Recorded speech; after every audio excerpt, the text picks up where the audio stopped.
Okay, this is Precalc 7-74. It says, given the graph of y equals f of x shown below, write at least 5 limit statements corresponding to this function. The limit statements you write should describe the graph thoroughly so that someone could sketch the general shape of the graph from your limit statements. So I need 5 limit statements.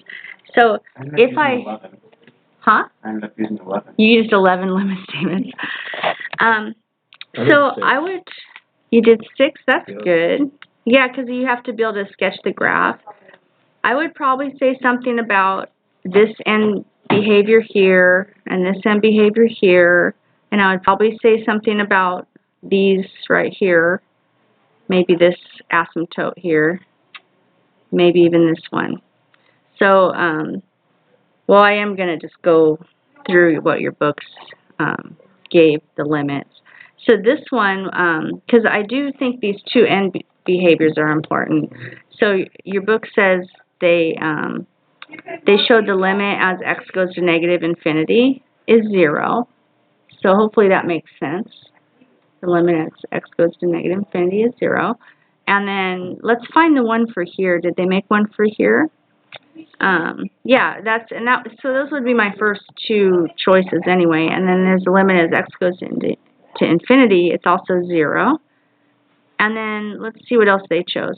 The limit as x goes to negative 4. So negative 4 is over here. So it's interesting, and you would want to include what's going on with this asymptote, because these are end behaviors also, right? Because when they have little arrows on them, they're end behaviors. So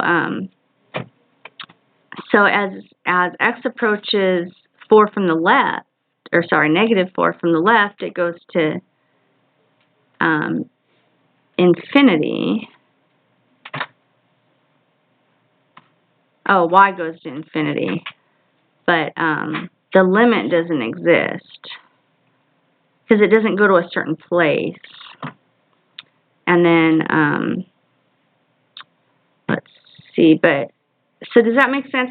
So I don't know if we talked about this, but the limit, we know that the graph goes to infinity, but the limit doesn't exist because we don't have a certain number that's infinity. It's kind of like, remember the the bugs that were crawling and they were trying to meet Sally Snail.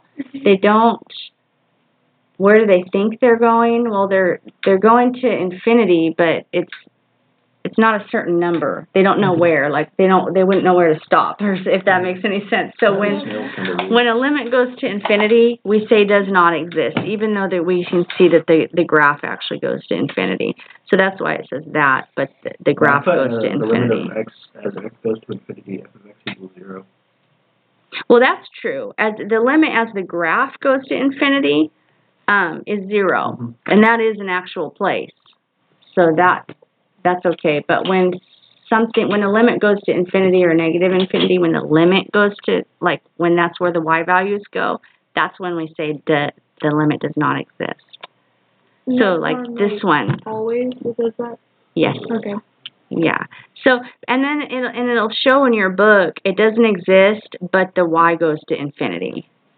The graph goes to infinity. The values go to infinity. So same thing here, as you approach x is negative, as x approaches negative 4 from the right, the graph goes to infinity, but they say the limit doesn't exist, and that's just because it goes to infinity for plus and minus. Is that correct? You know, there are some, if you watch some YouTube videos or even in some books, they would say yes, the limit does. It does go to infinity, but our book doesn't. There's some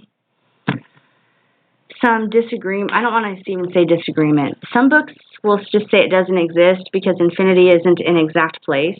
And some people say, oh no, the limit exists, it goes to infinity. Right or wrong, depending on who you ask?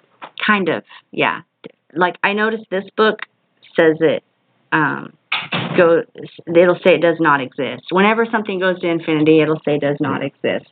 But like, if you watch there's other books that are by different publishers will say the limit does exist as long as both sides go the same place, which is infinity. Okay, so would that be okay for the test then? Yes. Okay. Yeah, it's okay. It's okay.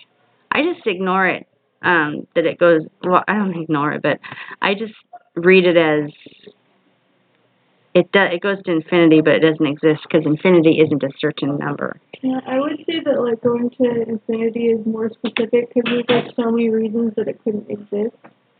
So if you said it goes to infinity, then at least they can see how it's shaped. Yeah, It's like, exactly. If it doesn't exist, then it's like there's so many reasons. Yeah, so that's why whenever they don't ever just in this book say, oh, does not exist. They'll say does not exist, but the graph goes to infinity. So, I mean, different people say different ways, so that's kind of doesn't make it easier. It makes it more confusing for you guys, I guess. So some of the other places you might want to mention, like I would have mentioned right here, let's see if there's one for that. X goes to -4. Well, here's X goes to -1. They didn't talk about this one. They talked about this. And then they just wrote etc. So some of you guys said that you came up with, what, 11 different ways? Or I came up with 6. you I had came up with 6? 11. You came up with I 11? only asked I for came up 5, with so I just did 5. 5. At least 5. So is that enough information, though, for now? Okay. So...